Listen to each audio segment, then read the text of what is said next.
Good morning students. Today we are going to start our chapter 8 of class 9th science, and the name of the chapter is motion.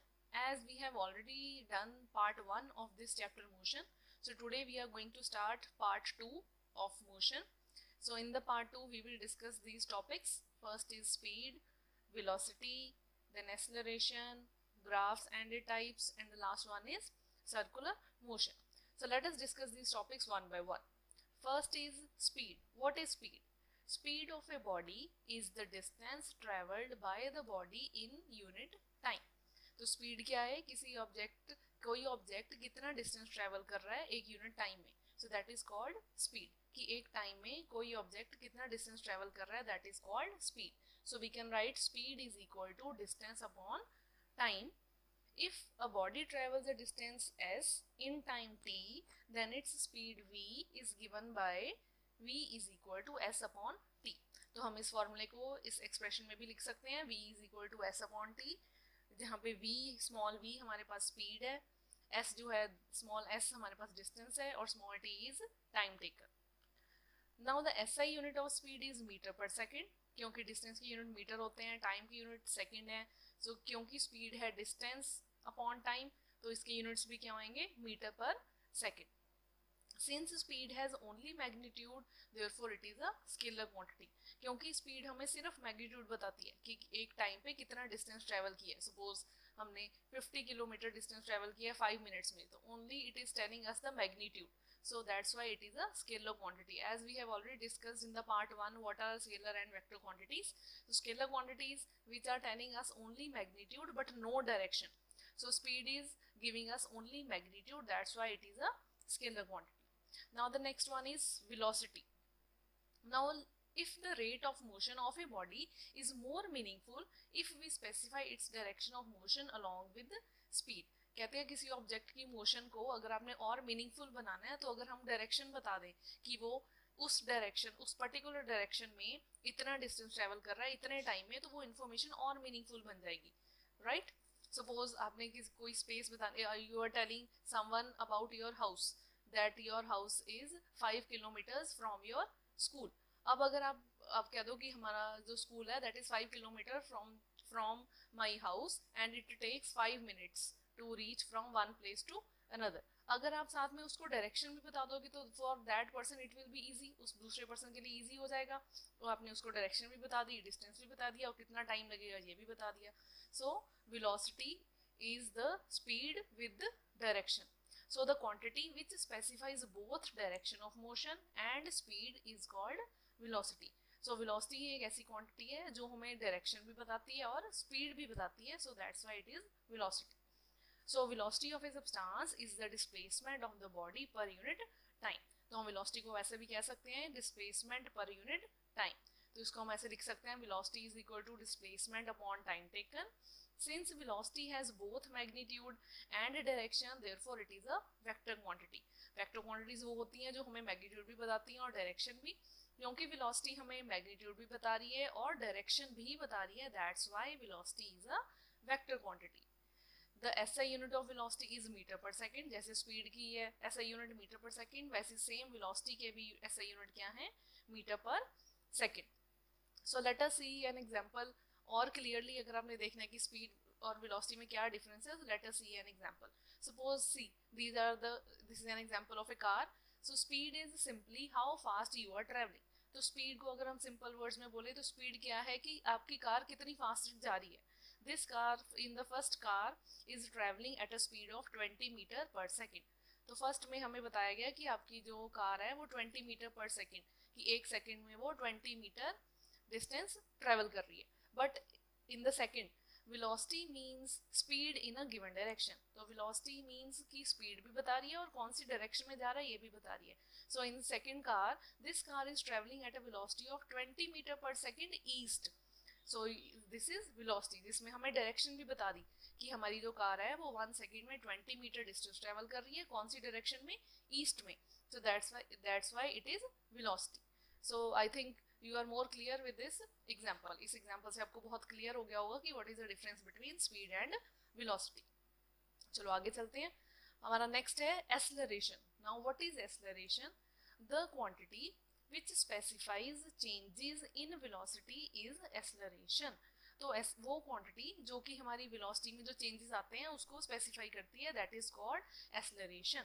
Now suppose you are travelling, suppose you are riding a bicycle और you are travelling in a car, आप car से drive कर रहे हो तो sometimes आपकी speed ज़्यादा होती है, कुछ समटाइम्स आपकी स्पीड कम होती है, ट्रैफिक आ गया, रेड लाइट्स आ गई, आपको स्टॉप भी करनी पड़ती है आपकी कार, तो आपकी वेलोसिटी में चेंजेस आ रहे हैं, कभी स्लो हो रही है, कभी फास्ट हो रही है. सो इन सब चेंजेस को कौन स्पेसिफाई करता है? The term acceleration. So acceleration is defined as the change in velocity of a body per unit time, कि एक टाइम में आपकी वेलोसिटी में कितना चेंज आया है, किसी बॉडी की वेलोसिटी में कितना चेंज आया है, दैट इज कॉल्ड एक्सेलरेशन. हम एक्सेलरेशन को ये भी बोल सकते हैं the rate of change of velocity.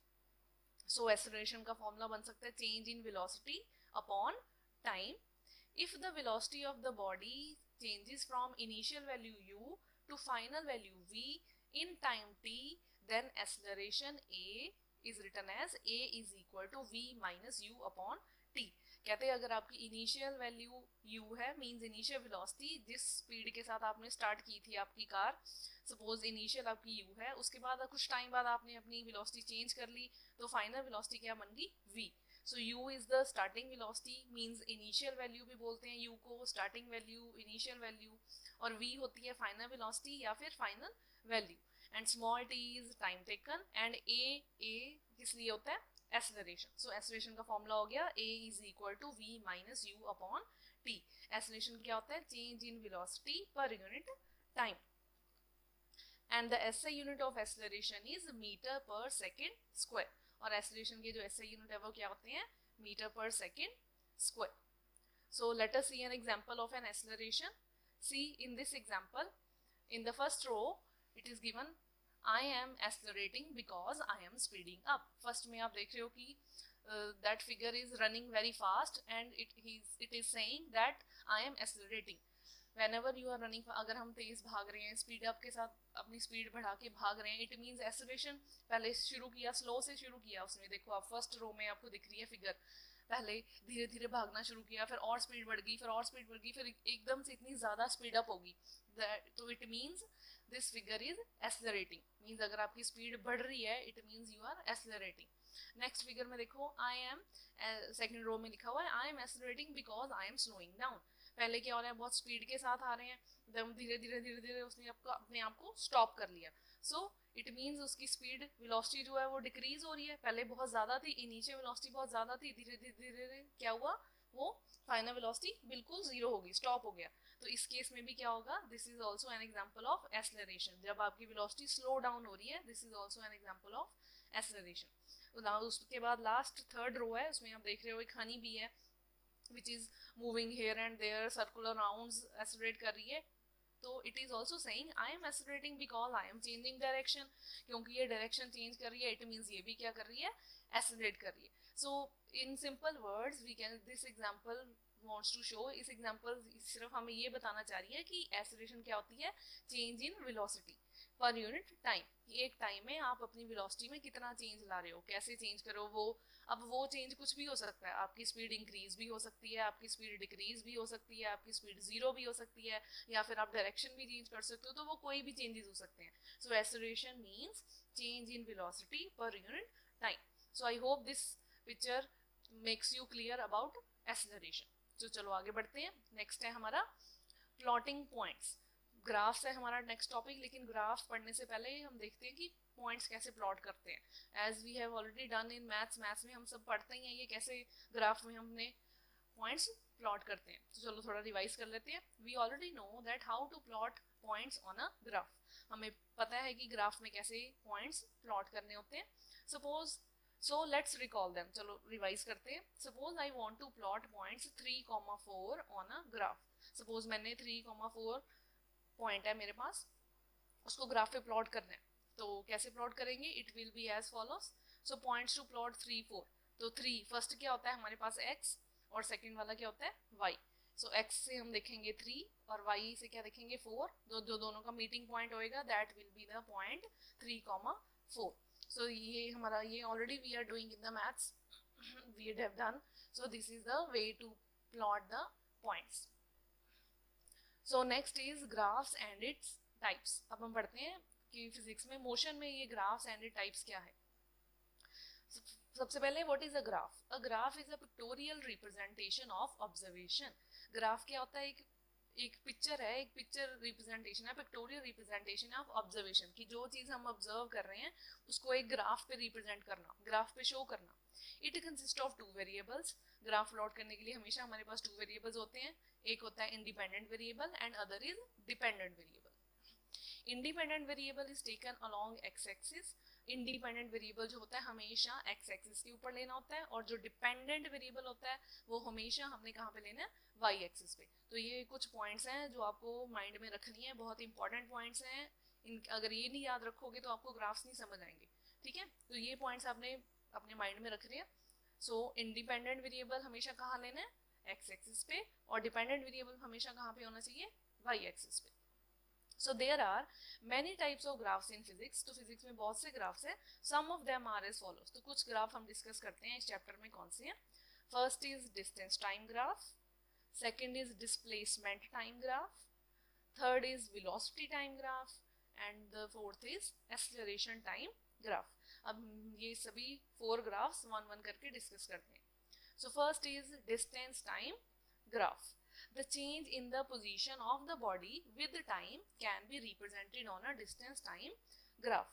अगर आपने कोई बॉडी, आप कोई ऑब्जेक्ट है, कोई भी बॉडी है, वो टाइम के साथ अपनी पोजीशन चेंज कर रही है, तो उसको हम कैसे रिप्रेजेंट करते हैं? डिस्टेंस टाइम ग्राफ के साथ. कि फर्स्ट सेकंड में उसने कितना डिस्टेंस ट्रेवल किया, अगले सेकंड में कितना डिस्टेंस ट्रेवल किया, उसके बाद कितना ट्रेवल किया. तो उसको अगर आपने ग्राफ में प्लॉट करना है तो कैसे करेंगे? In this graph, distance is taken on the y-axis. Distance हमेशा कौन सी एक्सिस पे लेना होता है? वाई एक्सिस पे. इट मींस हमें अभी पीछे पढ़ा था कि वाई एक्सिस पे कौन से वेरिएबल होते हैं? Dependent variable. It means distance क्या है हमारा? Dependent variable. और टाइम हमेशा हमने कहाँ पे लेना है? एक्स एक्सिस पे. इट मींस टाइम क्या है? Independent variable. Right. So the distance time graph for uniform speed is a straight line. अगर हम यूनिफॉर्म स्पीड की बात करें, uniform speed means if an object covers equal distance in equal intervals of time. कि equal time में same distance travel कर रहा है तो that is called uniform speed. तो उसका अगर ग्राफ देखोगे तो हमेशा क्या आएगा? Straight line. This is because in uniform speed a body travels equal distance in equal intervals of time. Right. For example 1 second पे 1 किलोमीटर, 2 सेकेंड्स पे 2 किलोमीटर, 3 सेकेंड्स पे 3 किलोमीटर. तो क्या हो रहा है? दोनों क्या हो रहे हैं? ये क्या है? Uniform speed means equal distance in equal intervals of time. इस केस में आपका जो ग्राफ है हमेशा क्या होएगा? लीनियर मींस स्ट्रेट लाइन होएगा. ये आपने ग्राफ की टाइप्स अपने माइंड में रखनी है. ये बहुत इंपॉर्टेंट है कि distance time graph uniform speed के लिए कैसा होता है, नॉन यूनिफॉर्म के लिए कैसा होता है, ये सब आपको माइंड में रखने हैं. So we can determine the speed of the body from the distance time graph. So distance time graph की हेल्प से हम क्या फाइंड आउट कर सकते हैं? स्पीड. क्योंकि हमने स्पीड का फॉर्मूला पढ़ा है अभी, that speed is equal to distance upon time. So distance time graph की हेल्प से हम क्या पता कर सकते हैं? Speed. They are used to find speed or velocity of a body. The slope of it gives speed of body. So there are 3 types of distance time graphs. तो हमारी फर्स्ट कैटेगरी थी डिस्टेंस टाइम ग्राफ. अब distance time graph के आगे भी हमारे 3 types हैं. First is when the body is at rest. जब आपका ऑब्जेक्ट या फिर आपकी जो बॉडी है वो रेस्ट पे है, कोई मूवमेंट नहीं है, कोई मोशन नहीं है, कोई डिस्टेंस ट्रेवल नहीं हो रहा, तो उस केस में it is a straight line which is parallel to the time axis. उस केस में क्या है? सपोज फॉर एग्जांपल कार है, कार आपके घर में खड़ी है. ठीक है, वो इतने सुबह से लेकर शाम तक आपके घर पे ही खड़ी है, रेस्ट पे है, कहीं कोई मूव नहीं कर रही. तो उस केस में आपका जो ग्राफ होएगा वो कैसा होएगा? ऐसा होएगा. It is a straight line which is parallel to the time axis. Means time बढ़ता जा रहा है लेकिन जो आपकी कार है वो रेस्ट पे ही खड़ी है. Right. So this is the first type when the body is at rest. Second है when the body is moving with uniform speed. जब आपकी बॉडी यूनिफॉर्म स्पीड के साथ मूव कर रही है, अभी जो हमने पीछे पढ़ा था कि equal distance in equal intervals of time, उस केस में जो हमारा ग्राफ क्या होएगा? वो क्या होएगा? Straight line making an angle with time axis. उसके बाद थर्ड है when the body is moving with non uniform speed. अगर आपकी जो बॉडी है वो नॉन यूनिफॉर्म स्पीड के साथ मूव कर रही है, then the body covers in unequal distance in equal intervals of time. Non uniform speed का मतलब अनइक्वल डिस्टेंस ट्रेवल करेंगे इक्वल इंटरवल्स ऑफ टाइम में. मींस पहले फर्स्ट सेकंड में 2 किलोमीटर ट्रैवल कर लिया, फिर नेक्स्ट 1 सेकंड में 4 किलोमीटर ट्रैवल कर लिया, फिर नेक्स्ट 1 सेकंड में 1 किलोमीटर ट्रैवल कर लिया, मींस अनइक्वल डिस्टेंस ट्रैवल कर रहे हैं इक्वल इंटरवल्स ऑफ टाइम में। तो इस केस में हमारा ग्राफ क्या आएगा, एक स्लोप बनेगी, वो इंक्रीजिंग भी हो सकती है, डिक्रीजिंग भी हो सकती है। अब जैसे ये आपके पास ग्राफ है डिक्रीजिंग स्पीड का, जब आपकी जो स्पीड है वो डिक्रीज होके 0 पे आ रही है। अब इंक्रीजिंग का भी हो सकता है, जब आपकी स्पीड 0 से आप एकदम से इंक्रीज करते हो तो वो इंक्रीजिंग स्पीड भी हो सकती है। So these are the three types of distance time graphs, right. आपको ये पिक्चर माइंड में रखनी है कि कौन सा ग्राफ कैसा होता है, कैसा बनता है। यही क्वेश्चन आते हैं पेपर में, that what is the nature of the distance time graph when the body is at rest, कि बताओ आपका डिस्टेंस टाइम ग्राफ कैसा होएगा अगर आपका जो बॉडी है वो रेस्ट पे है। तो हम लिखेंगे आंसर कि our graph is a straight line which is parallel to time axis। ऐसे कुछ भी आ सकता है कि बताओ डिस्टेंस टाइम ग्राफ कैसा होगा अगर आपकी जो बॉडी है it is moving with uniform speed, या फिर बताओ आपका ग्राफ कैसा होगा अगर नॉन यूनिफॉर्म स्पीड है। तो इन दैट केसेस ये हमें पिक्चर्स, ये ग्राफ्स हमें माइंड में रखने। Next is displacement time graph. ये थे डिस्टेंस टाइम ग्राफ। अब नेक्स्ट है displacement time graph. So it is a vector quantity and it's slope gives velocity. क्योंकि हमें पता है डिस्प्लेसमेंट क्या है, एक वेक्टर क्वांटिटी है। तो अगर वेक्टर क्वांटिटी है तो इसकी इस ग्राफ से हमें क्या पता लगेगा, वेलोसिटी। जैसे डिस्टेंस टाइम ग्राफ से हम क्या पता करते थे, स्पीड, ऐसे डिस्प्लेसमेंट टाइम ग्राफ से हम क्या पता कर सकते हैं, वेलोसिटी। सो जैसे डिस्टेंस टाइम ग्राफ 3 टाइप्स के थे, वैसे ही सेम डिस्प्लेसमेंट टाइम ग्राफ भी हमारे पास 3 टाइप्स के हैं। There are 3 types of displacement time graph which are as follows। first, when the body is at rest, जब हमारी बॉडी जो है वो रेस्ट पे है, then it is a straight line। ये तो वही सेम है, जब आपकी बॉडी, कोई भी ऑब्जेक्ट है आपका रेस्ट पे है, टाइम मूव ऑन हो रहा है, but the body is at rest, so in that case your graph will be straight line parallel to time axis।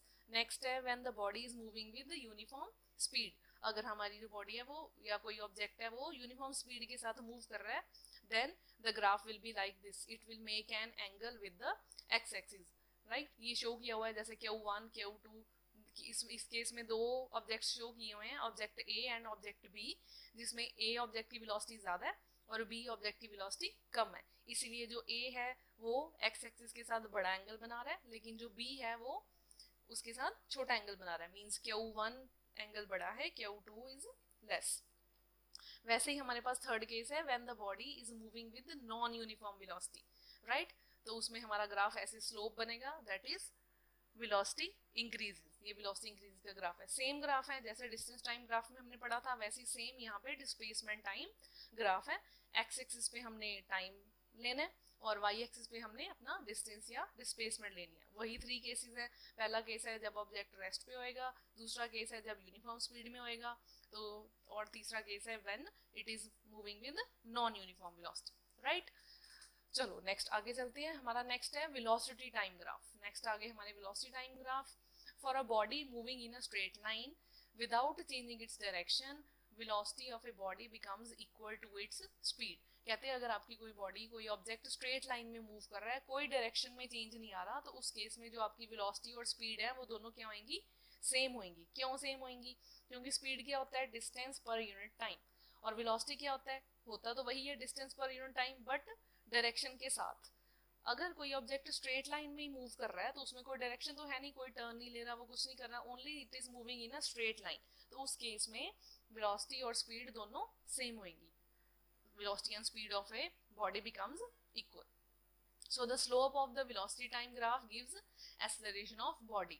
तो velocity time graph से हम क्या फाइंड आउट करेंगे, acceleration। ये भी बहुत इंपॉर्टेंट है कि distance time graph से आप क्या फाइंड आउट कर सकते हो, तो उसका आंसर है speed। डिस्प्लेसमेंट टाइम ग्राफ से आप क्या पता कर सकते हो, उसका आंसर है वेलोसिटी। अब थर्ड है कि वेलोसिटी टाइम ग्राफ से आप क्या पता कर सकते हो, इसका आंसर है acceleration। So the area under this graph gives the value of distance traveled। So there are 3 different cases of this graph which we have discussed next। इसके भी 3 cases हैं जो हम next discuss करते हैं। There are 3 types of velocity time graphs। First है when the body is moving with constant speed, then the graph is straight line parallel to time axis। In that case acceleration is 0। तो ये कौन सा case है कि जब आपका जो ऑब्जेक्ट है वो constant speed, means same speed है, suppose you are moving with 30 metre per second, 30 metre per second पे ही मूव कर रहा है, सेम स्पीड है, ना कोई इंक्रीज हो रहा है स्पीड में, ना ही कोई डिक्रीज हो रहा है स्पीड में, तो इन दैट केस हमारा ग्राफ कैसा होगा, it will be parallel to the time axis. उसके बाद हमारा नेक्स्ट ग्राफ है when the body is moving with uniform increasing speed. अगर आपकी बॉडी, कोई ऑब्जेक्ट है, वो यूनिफॉर्म इंक्रीजिंग स्पीड के साथ मूव कर रहा है, मीन्स उस जैसे हमारी कार है, कार को हम पहले हम स्टार्ट करते हैं, जीरो से स्टार्ट करते हैं स्पीड, उसके बाद जब हम उसको चलाते हैं फिर धीरे धीरे उसकी स्पीड बढ़ती है, तो this is the graph of uniform increasing speed. ये क्या होगा, it will make an angle with the, it will be a straight line which will make angle with the x axis. तो नेक्स्ट है हमारा when a body is moving with uniform decreasing speed. अगर suppose आपकी car है, you are या फिर you are driving a car और you are riding a bicycle, अब आपने उसको स्टॉप करना है, घर पे आके आपने अपनी कार को स्टॉप करना है, बाइसिकल को स्टॉप करना है, तो ये एग्जांपल है उसकी डिक्रीजिंग स्पीड की। So this is the graph for the uniform decreasing speed. So these are the 3 types of velocity time graphs. और आगे भी हमारे पास कुछ cases when the body is moving with non uniform increasing speed. अगर हमारे पास पहले हमने डिस्कस करे हैं uniform increasing speed and uniform decreasing speed, अब ये है हमारे पास non uniform increasing and decreasing speed. इस केस में क्या होएगा, हमेशा स्लोप्स बनेगी, non uniform increasing and non uniform decreasing. तो ये पैटर्न ग्राफ्स का तो सेम ही है, आपने अब तक तीनों ग्राफ पढ़ लिए, डिस्टेंस पढ़ लिया, डिस्प्लेसमेंट पढ़ लिया, वेलोसिटी टाइम ग्राफ पढ़ लिया। आपने देखा होगा कि हमेशा जब भी आपका ऑब्जेक्ट रेस्ट पे है तो उस केस में हमेशा आपकी स्ट्रेट लाइन होती है जो कि आपके एक्स एक्सिस से पैरेलल होती है, और दूसरा case uniform motion, uniform speed के केस में हमेशा स्ट्रेट लाइन बनती है, और नॉन यूनिफॉर्म के केस में हमेशा क्या बनेगा, ये कर्व्ड ग्राफ बनेगा, राइट। अब नेक्स्ट है हमारा acceleration time graph. So acceleration is 0 for a body at rest और when it moves with uniform speed. तो इस केस में एक्सेलरेशन, हमारी एक्सेलरेशन 0 कब होएगी, अगर या तो बॉडी आपकी रेस्ट पे है, मतलब कोई मोशन नहीं है, कोई मूवमेंट नहीं है, या फिर अगर आपका जो ऑब्जेक्ट है वो यूनिफॉर्म सेम ही स्पीड के साथ मूव कर रहा है, उस केस में एक्सेलरेशन हमेशा क्या होगी, 0। क्यों 0 होगी, क्योंकि एक्सेलरेशन का मतलब है कि चेंज इन स्पीड। जब आपकी स्पीड में ही नहीं कोई चेंज हो रही, वेलोसिटी में कोई चेंज ही नहीं हो रही, तो हम एक्सेलरेशन तो होएगा ही नहीं। It means when your object is at rest or when it is moving in a straight line, so in that case acceleration will be 0। तो उसका ग्राफ हमेशा ऐसा बनेगा which is parallel to the time axis।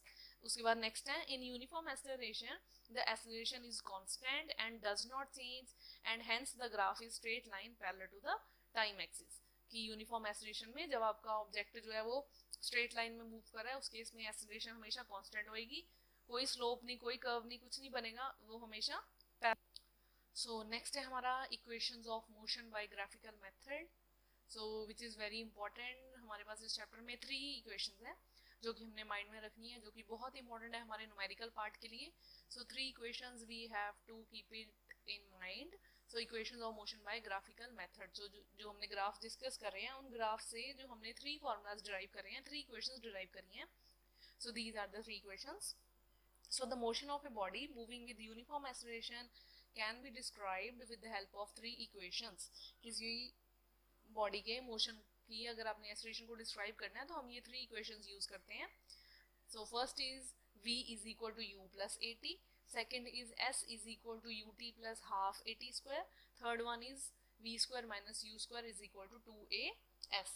तो ये 3 equations हैं जो कि बहुत बहुत इंपॉर्टेंट है, जो कि हमने माइंड में रखनी है कि फर्स्ट इक्वेशन कौन सी है, सेकंड कौन सी है, थर्ड कौन सी है। यहाँ पे हमारे पास u, स्मॉल u क्या है, इनिशियल वेलोसिटी की स्टार्टिंग पोजीशन, स्टार्टिंग वेलोसिटी क्या है, that is u। Final velocity means v। a क्या होता है, एक्सेलरेशन। t है हमारे पास टाइम, और स्मॉल s हम किस लिए यूज करते हैं, डिस्टेंस के लिए। So these are the equations of motion. So हमारा नेक्स्ट है circular motion, last topic. The motion of a body in a circular path is called circular motion।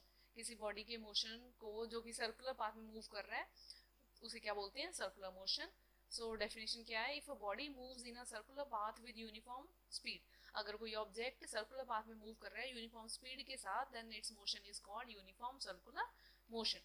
अब हम यूनिफॉर्म सर्कुलर मोशन को accelerated motion भी बोल सकते हैं, because in a circular motion a body continuously changes its direction. Acceleration वाले part में आपको याद हो, हमने एग्जांपल देखी थी एक पिक्चर देखी थी जिसमें 3 केसेस थे कि अगर आपकी वेलोसिटी इंक्रीज हो रही है तो भी एक्सेलरेशन है, डिक्रीज हो रही है तो भी एक्सेलरेशन है, और अगर डायरेक्शन चेंज हो रही है तो भी क्या है, एक्सेलरेशन। तो अब यूनिफॉर्म सर्कुलर मोशन में क्या है, जैसे जैसे ऑब्जेक्ट आपका सर्कुलर में मूव करेगा तो सर्कल के हर एक पार्ट पे वो उसकी डायरेक्शन चेंज होगी, so that's why it is accelerated motion. So the circumference of a circle of radius r is given by 2 pi r। हमें पता है भी कोई भी सर्कल है रेडियस r का तो उसके सर्कमफ्रेंस का फॉर्मूला होता है 2 pi r। If a body takes time t to go once around the circular path then the velocity v is given by, अगर कोई बॉडी t टाइम ले रही है सर्कुलर पाथ के अराउंड मूव करने के लिए तो वेलोसिटी का फॉर्मूला क्या होएगा, v is equal to 2 pi r upon t, कि एक टाइम में वो एक सर्कुलर कितने स्पीड के साथ कंप्लीट कर रही है। So the formula for circular motion speed is v is equal to 2 pi r upon t। So this is an example of circular motion. जैसे आप देख सकते हो this is moving around a circle, so the centre point is the centripetal force जिसने उसको अपनी तरफ attract करके रखा हुआ है। जैसे ही वो स्ट्रिंग ब्रेक होगी then that object will move in a straight line which is tangent to the circle. So this is an example of circular motion. So thank you students. I hope you understand all the topics which I have discussed in this part 2 of motion. Now only the numerical part is left which are related to the equation of motion, which we will discuss in part 3. So thank you very much. Subscribe to our YouTube channel. Also follow us on Facebook, LinkedIn and Instagram. Thank you very much.